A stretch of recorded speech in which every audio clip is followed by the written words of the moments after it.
the promise of his coming. For since the fathers fell asleep, all things continue as they were from the beginning of the creation. Now, that's very important, that the New Testament shows us that the mockery of the age that we are living in is not a new mockery. This is one thing that has been ongoing. People gaining acquaintance with life. In fact, before I get so much into the exposition of 2 Peter chapter 3, I want to show you from a man that is known as Lot. He lived in Sodom, but the sin of Sodom actually was very grave, that God was concerned about what was indeed happening in the land of Sodom when you consider Genesis 18:20. But if we may actually take Genesis chapter 19 to have a balance in what I'm communicating. The Bible says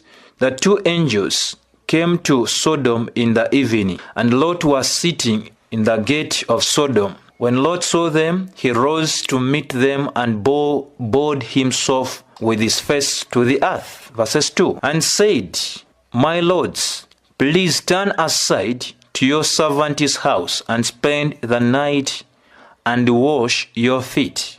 So the same things that were characterizing Sodom and Gomorrah, today those particular things are so very much evident in the time where we are living. But let us continue. It doesn't to say, then you may rise up early and go on your way. They said, no, we will spend the night in the town square. Verses 3.